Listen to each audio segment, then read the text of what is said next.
11 మంది ఎమ్మెల్యేలు కూడా అసెంబ్లీకి పోవట్లేదు. ఏదైనా ఒకటో రెండో కనిపించని ప్రజా సమస్యల పైన ప్రభుత్వాన్ని నిలదీయటం లేదు. ప్రభుత్వం చేస్తున్న తప్పులను ప్రజల ముందర పెట్టట్లేదు. అసెంబ్లీ సాక్షిగా నువ్వు బయటకు వచ్చేసి రోడ్ల పైన నువ్వు హంగామా చేస్తుంటే ఎలా ఉందంటే, షోరూమ్ లో పెట్టి అమ్మే వస్తువుకి రోడ్డు పైన పెట్టి అమ్మే వస్తువుకి ఎంత తేడా ఉంటుందో అంత తేడా ఇప్పుడు కనపడుతుంది ప్రజలకి. ఇది వస్తువే, అది వస్తువే, కానీ ప్రజల మనస్సులో ఏది ఉంటుంది, ఎటు వెళుతుంది ప్రజల దృష్టి, అటువైపు వెళ్తారు. దాంట్లో క్వాలిటీ ఉంటుంది, దానికి ఒక ఎక్స్పైరీ డేట్ ఉంటుంది, మంచి ప్రదేశంలో పెట్టి అమ్ముతారు.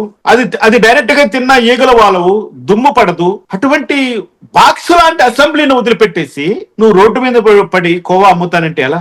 కరెక్ట్ కాదు కదా. అందుకే జగన్మోహన్ రెడ్డి మళ్ళీ వస్తాడేమో అన్న భయం అవసరం లేదు. మళ్ళీ వచ్చినా ఆయన చేసేదంటూ ఏమీ లేదు. ఆ ఆలోచన అవసరం లేదు. ప్రభుత్వ అధికారులను బెదిరించాలని ఏదో ఒక డప్పు వాయిస్తున్నాడు. సార్ ఇక్కడ వైసీపీ పార్టీ నాయకులు జగన్మోహన్ రెడ్డికి వదిలిన బాణాలు వీళ్ళంతా కూడా ఏదైతే ఈ 2029కి సంబంధించి జగన్మోహన్ రెడ్డి వస్తే ఏదో చేస్తాడని ఈ బెదిరింపులు ఏవైతే ఉన్నాయో, అంటే మీడియా సాక్షిగా చేసే బెదిరింపులు, సోషల్ మీడియా ద్వారా చేసే బెదిరింపుల వల్ల ఆంధ్రప్రదేశ్లో వీళ్ళు వ్యవస్థలను కూడా బెదిరించడానికి, అంటే ఆ ప్రభావం, ఆ బెదిరింపుల ప్రభావము వ్యవస్థల మీద కూడా ఉంటుంది కదా సార్? తప్పకుండా ఉంటది. పోలీసుల వ్యవస్థ వాళ్ళను బెదిరించినట్టుగా భావించాలి, ప్రభుత్వ ఉద్యోగులను బెదిరించినట్లుగా భావించాలి.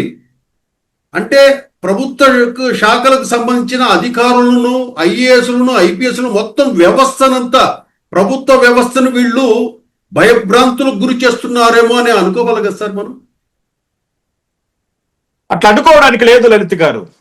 ఎందుకంటే వాళ్ళు భయభ్రాంతులకు గురి చేయడానికి వాళ్ళు ఏమన్నా బందిపోట్ల భయపడడానికి, లేకపోతే వాళ్ళు ఏమన్నా తీవ్రవాదుల? చెప్పండి. కాదు కదా.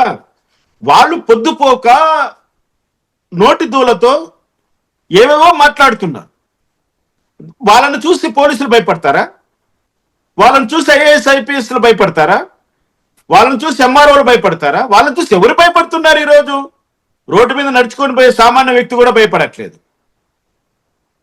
వాళ్ళ ఏమన్నా కనపడితే ఏదో ఒక జంతువును చూసినట్టుగా చూస్తున్నారు. అవి కోరలు లేని బుస్స కొట్టే పాములు. ఒకటి పీకితే పారిపోయే పాము. కోరలు లేవు, బుస్స కొడుతున్నాయి. ఆ బుస్స భయపడే వాళ్ళు ఇక్కడ ఎవరున్నారని